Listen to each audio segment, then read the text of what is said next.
Hi and welcome back to my playthrough of Trickerion with Dahlgaard's Academy, and I'm also using the solo rules by David Turchi here.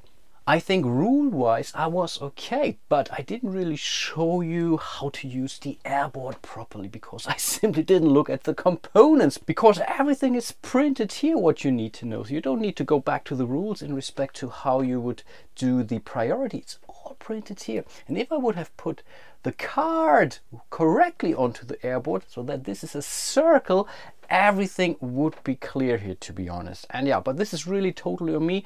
I played it right because I follow the rules, but you don't really need the rules. It's all printed here. So, and that's really a job well done, to be honest. Okay, I think without further ado, we can jump into round 2 now. But before we do that, one thing that I also forgot was to move the performance cards accordingly and to reveal a new one in the Riverside Theater here, so we have some more choices for this round. So let's roll those dice accordingly. Okay, that's not bad. That's not great, but here are some real serious coins. I really think I need to go there. And next, for the solo rules, I have to roll 2 of those setup dice because there is no setup disc under the theater die. I have to roll this die and then I would place a die under it. So okay, in this case those 2 slots are blocked. I would place a disc under this, so I cannot re-roll this theater die the next round, and I still can go for one more, and I believe I want to re-roll this die here. So let's see. Okay, I think that's tricky. If I go here first, I get a +2, but if Dahlgaard's Heir goes first, I have to live with this result here. So okay, this can be tricky, but let's see how things turn out this round. So this is also a die I'm not allowed to reroll at the start of the next round, but now we are pretty much good to go.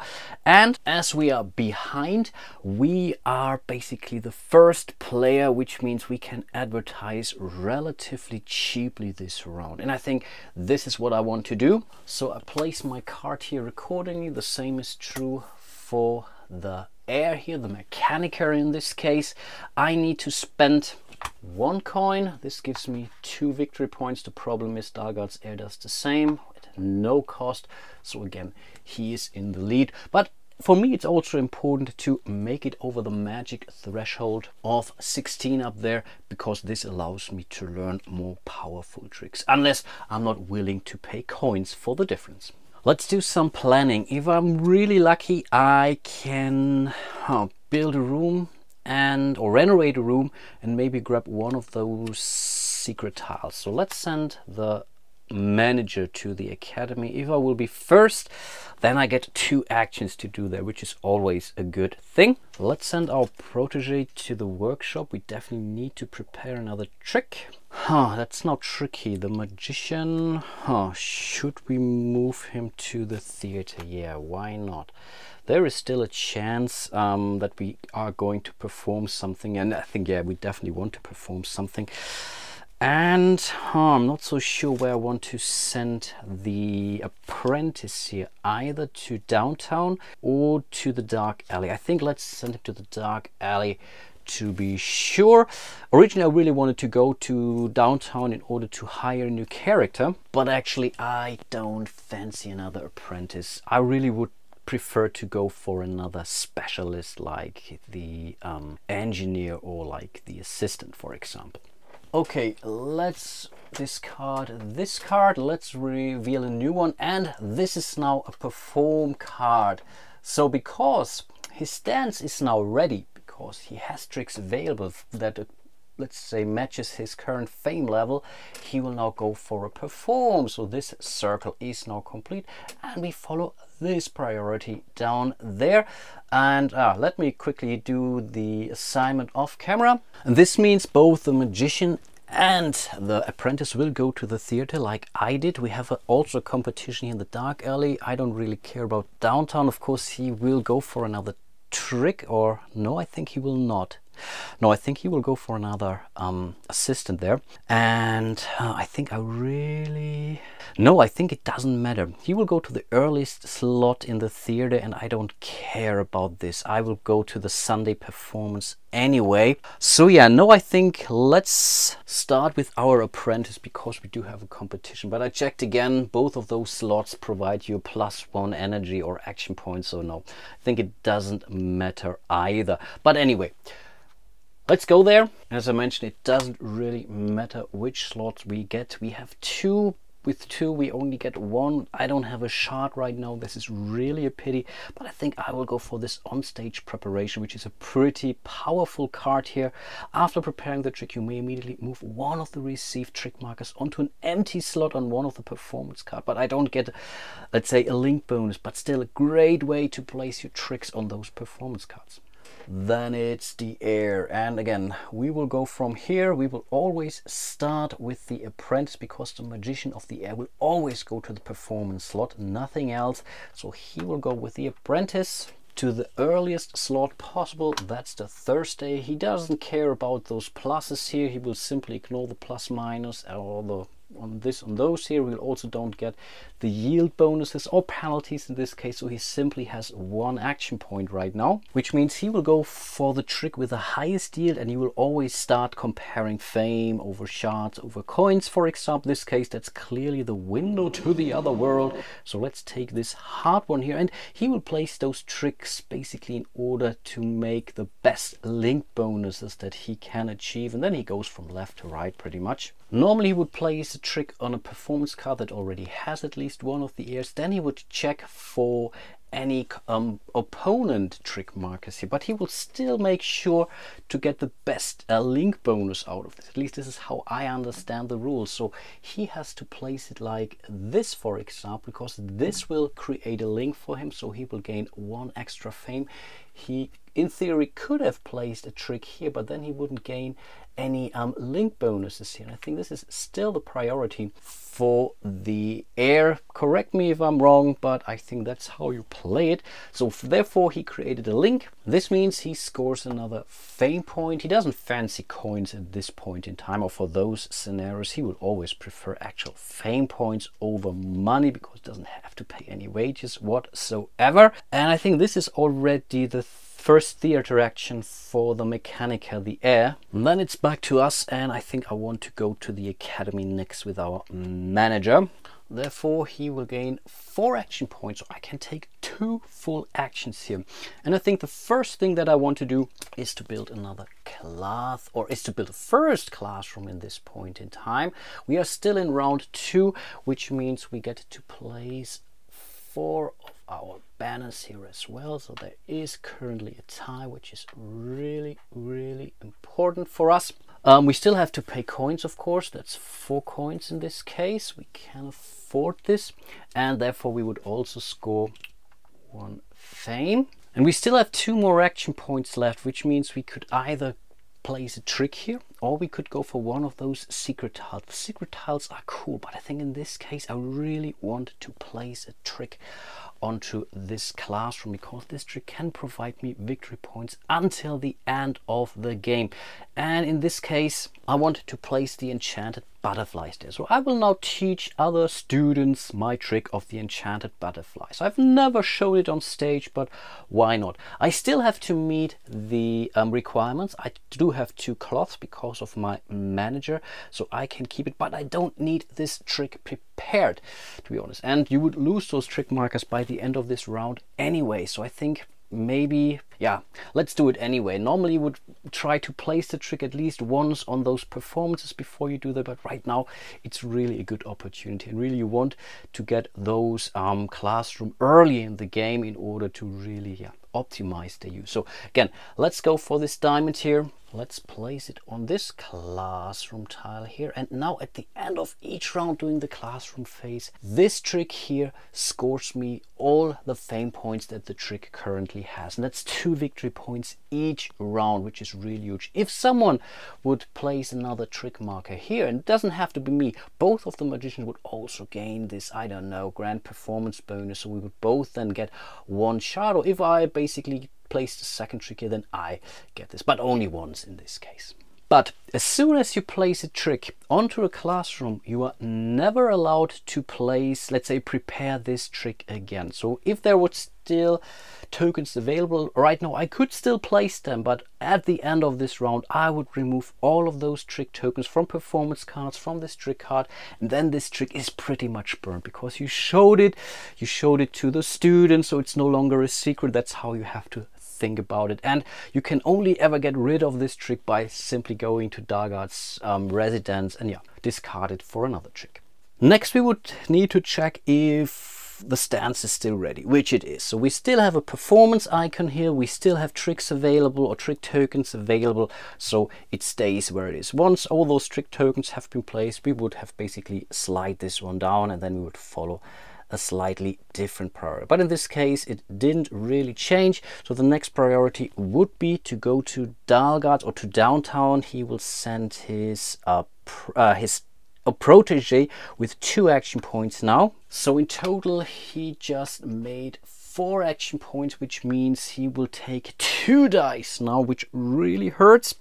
He will not go for another trick because right now he pretty much has less, or doesn't have less than 2 tricks available that are of his current fame level or fame threshold level. So the next thing to do would be to check for the specialist die. The specialist die is currently empty, so he will now go for the apprentice die, and we would also do some more checks. Doesn't he have more than X amount of characters? Does he already have 4 of his apprentices? But in this case, that's not the case, so he will simply go for one of those apprentices. Of course, he will get this apprentice by the end of this round like normal.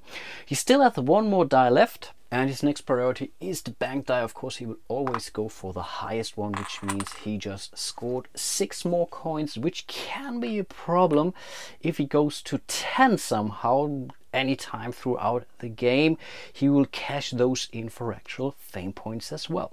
Back to me, I want to prepare a trick, so let's send our protege to the workshop. And of course, I want to prepare the rabbit from the top hat. Next, we will send the engineer to the dark alley, and with 3 APs he will only get 1 card. That's kind of a good thing. But first of all, let's see if he will flip or turn the prophecies on a 1, 2, 3. He will flip it. Yes, he will. Or flip it, rotate it. I think that's still okay. We don't want to see this one though. And the next priority, because he already has a downtown and a market one, he will go for workshop. Yeah, the workshop card, if I'm not mistaken. And no, that's actually wrong. He will go for the market row before he will go to the workshop. I think the workshop is really always the last priority for him. Then it's our magician, and yeah, he will go to the theater. And originally I was thinking to really go for a performance, but I think I prepared the trick now. And why shouldn't we go there? Of course, we gain the +1 and the +1. And it's our spade trick. No, I cannot place the same trick on the same card. No, of course, I will go for a performance on Sunday in this case. And then last but not least, it's the magician of the Heir. He will also go to the theater in order to do his performance. Okay, those were all of our actions. Now we come straight to the performance phase. We will start with a Thursday performance, which is now Dahlgaard's Heir. Of course, he will go for his performance card here, and he will score most of the bonuses, or let's say yields, from this card. Of course, he gets basically the link bonus here. He gets the victory points and all the bonuses from his trick marker itself. He doesn't get the normal specialist bonus. On the easy level, he will not gain any additional, let's say, bonuses from his characters, which is kind of okay, but he will still get the bonus for the performance card itself. So let's have a look. So first of all, he will score 3 points and 2 coins here, so those are the 2 coins, and also score 1, 2, 3 points here. Then he gets the link bonus, which is 1 more. There is 1 link currently on his performance, and on top of this he will gain 1 extra coin for this card here, which brings him to 9 coins in total. And I think here we are really lucky. But one thing that we have to remember is that those trick markers go right next to his trick card, so they are pretty much auto prepared all the time, so he will never really run out of tricks. Then it's our performance, and one thing I should have mentioned is he doesn't get any yield bonuses or penalties. I think I mentioned this, but yeah, just to be sure, I still gain my bonus, so I gain 1 star and 1 additional coin for my performance. And of course I also gain all of the normal bonuses, but right now I'm pretty much alone in the theater, so the only thing I get on top of this is pretty much 1 star for the link bonus here. So hooray, I'm at 9 fame points. Then I get the yield from the trick itself, but keep in mind, because we're performing on the popular Sunday, we get a +1 and a +1 bonus, so that's 4 fame and 2 coins.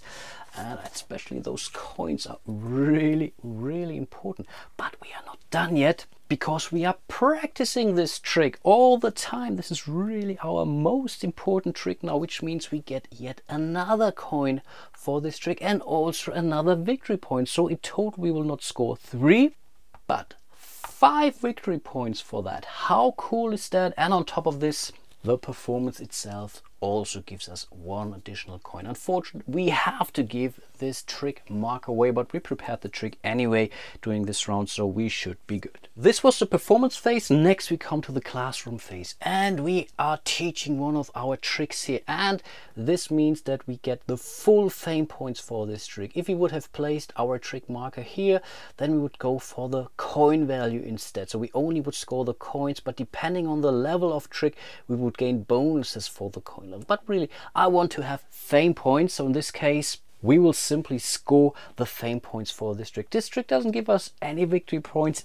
coins anyway, so yeah, that was the reason why I wanted to place this trick there. And that's now really a giant leap, because we are going from 14 to 16 fame points, which means we just unlocked the next let's say fame threshold level for tricks and also for buildings, which is really cool. Let's move into the end of turn phase. We will have to pay for our employees here, so that's 2, 3 coins, which is still okay. We can afford this. Keep in mind, the Heir doesn't pay any wages. And next he would basically discard 10 coins or more for actual victory points, and in this case we are really lucky. Normally he would now score 2 extra victory points if he would have been able to collect 1 more single coin. So in this case really lucky, but I think he will get there anyway sooner or later. Then we return our employees, and keep in mind he hired an additional apprentice this round, so the protege comes back as well. There are no orders to arrive, so let's go to the prophecies. This will be our start, or the prophecy for the next round. This is really an important one because we gain an extra shard if we are able to create one. This will be the new one, which means the yield modifier for Friday is also decreased. Now it does only apply for us, not for the Heir, but Friday is blocked anyway, so it doesn't really matter. And last but not least, we will reveal 2 new secret tiles here. Okay, wow, that's a good one. So if I place the protege to one of those spaces and I use the 0 spot, I gain automatically 1 shard, which is cool. And the one above gives me 1 more action point when sending the protege to the dark alley, and we can pretty much spin those prophecies for free. This can be useful, the +1 especially if you want to go for 2 of those cards. Again, keep in mind those cards are worth 2 victory points by the end of the game. I already refreshed the dark alley cards, or the special assignment cards as well. I did that off camera, and then we would move into round 3. Again, let's roll those dice. Okay, what did we get? Another no specialist die. This really sucks, guys, but a lot of money available. That's cool. Next we have to re-roll those setup die, but this die is locked. I cannot re-roll that. The same is true for the theater slot. So I think in this case I want to re-roll this one here. Okay, this means those two are blocked, so this die is now locked for the next round, and I still need to go either the market row or the academy. Right now the academy is fine. Let's rather roll the market row slot. So those two things are now blocked, and this also means that I'm not allowed to re-roll that die during the next round. Unfortunately, I'm now the last player, so he will go there. So he will advertise anyway. Doesn't really matter where he will end up. And I think I don't want to place my poster here because it's not really worth for me spending 3 coins for 2 fame points. This might be a mistake, but I really want to keep my money for now. But of course, Dahlgaard's Heir will score his 2 fame point. And yeah, then I will start assigning my characters accordingly. Before I do so, of course, again, I forgot to slide over the performance card. So this is the last card for the Riverside Theater. Keep in mind the next time they would move, this rightmost performance would be removed from the game. But for now, I'm not complaining. That's pretty okay, I guess. I'm pretty sure I will screw this up because usually I tend to forget to go for new tricks. But I need one more component, and I'm pretty sure that Dahlgaard's Heir will order this component anytime soon. So I think I will not order it this round, but really hope for the next round.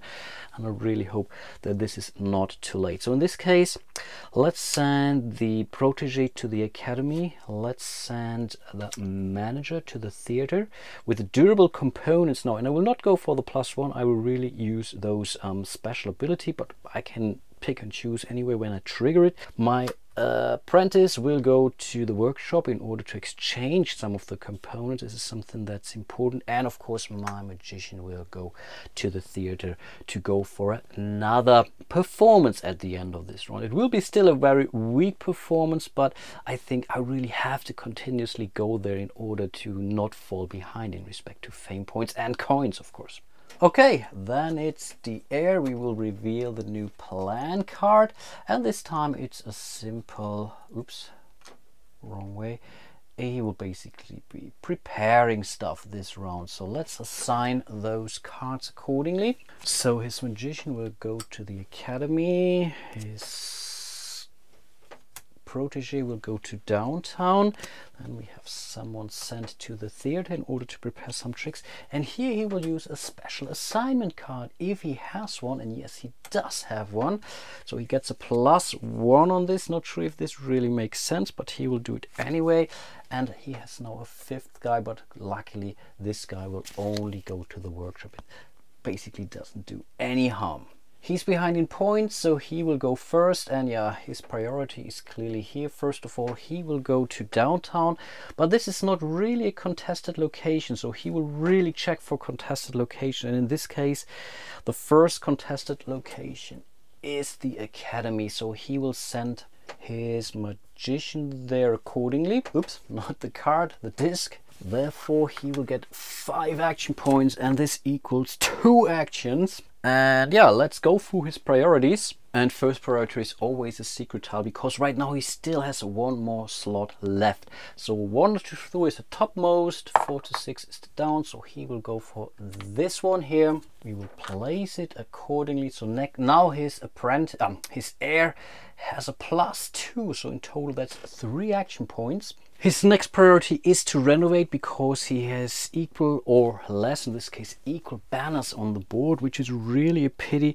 So he will go for a classroom or a practice room, and he has basically 5 or more coins in his coin purse, 9 to be precise. So he will go for the most expensive tile currently available, which is this one. But the good thing is he really has to stick to his fame level, which is still a one fame point more, and he would go to the second column here. Wow, this would huge. So we will place one at random, so that's this one here right now, but he will still score 4 fame points, so basically up to 19 right now. Really a huge leap. And of course he will also place those banners. Now we are in round 3, so we only ever get 3 of those, but he's still in the lead, and keep in mind he will score 8 victory points if he keeps the majority by the end of this game. But I think those were all of his actions in the academy. The next contested location is the theater, so I really have to go there. Yeah, that's for sure. Let's send our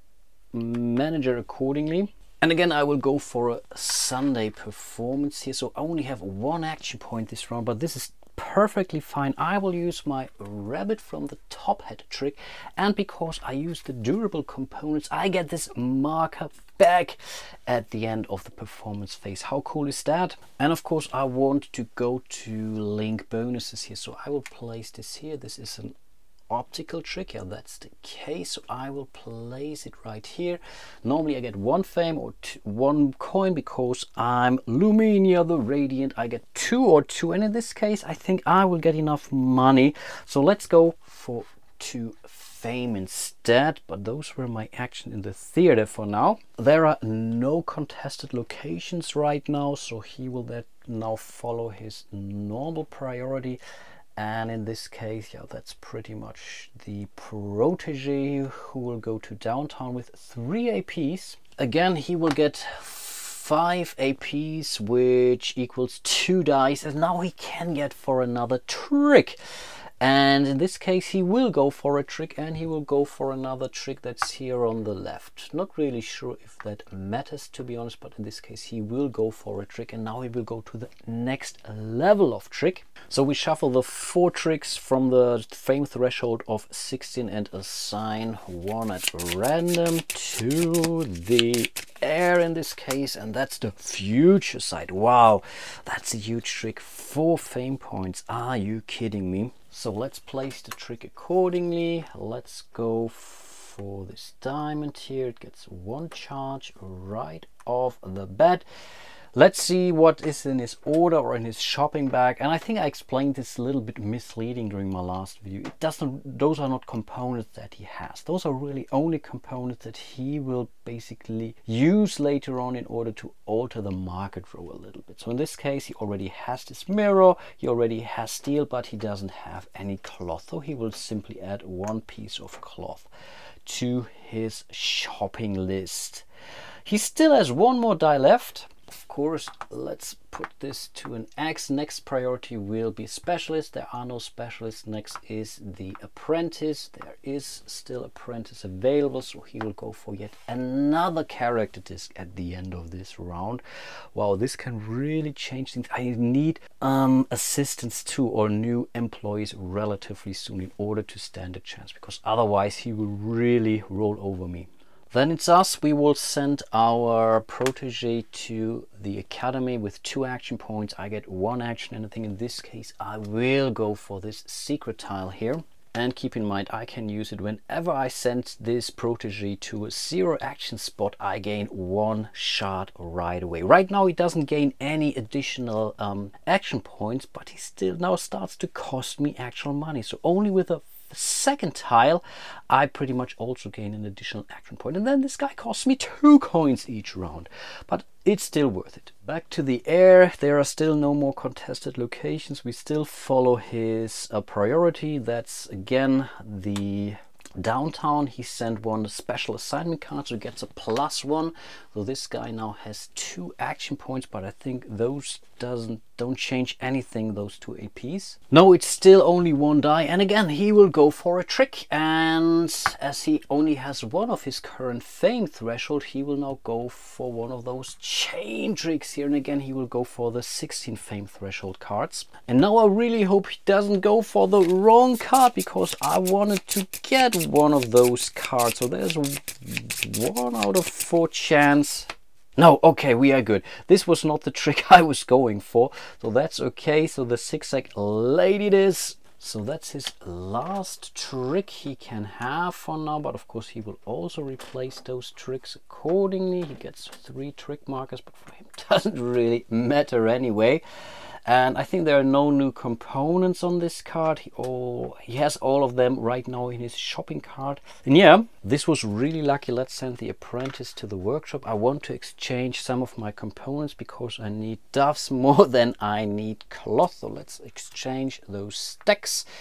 Now I have basically 2 doves or 2 animals and 2 pieces of iron. And keep in mind, even though I'm now down to only cloth, I don't need to remove this trick marker from the classroom here. This is really the exceptions for those classrooms. It's still considered to be prepared because I prepared everything in the classroom, and yeah, I don't need to re-prepare this trick, so I'm good here. The Heir will send his engineer to the theater. Again, he will ignore those additional APs, but with 2 APs he can now prepare 2 tricks. And again, he will go for performances where either he or I have already some trick markers. And again, he will still try to get the maximum amount of link bonuses. So let's see if I can do something fancy, and I think not on this one here, no. So he will place this trick marker here. This will create a link. So he just scored yet an additional fame point, and then he will create yet another trick link on this performance with his second placement. So he will score yet an additional fame point.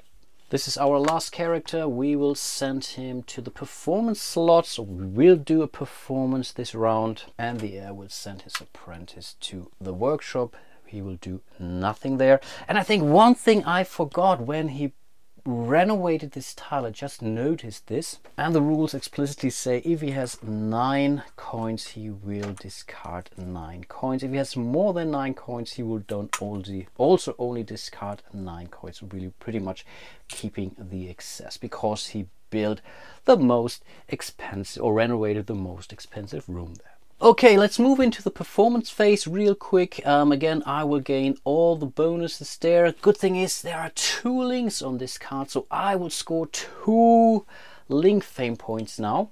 1, 2, pretty cool stuff. Next, I will score my trick yield as normal. Keep in mind, I'm still practicing this. So I gain 3 coins in total now because I'm on a Sunday performance. I score 1 more. I still have my manager with me. The manager also gives me some coins, so that's 3 more coins, which is awesome. And of course the performance card also gives me yet an additional coin. So next round should be really cool to renovate some actual rooms. This is cool, but of course we still gain our 5 fame points, moving us to 25 points, which is not bad. But of course we will also score the yield for the Heir. In this case, this was the diamond shaped one. Yep, he will ignore any yield bonuses here, so he will simply score 4 points and 1 coin.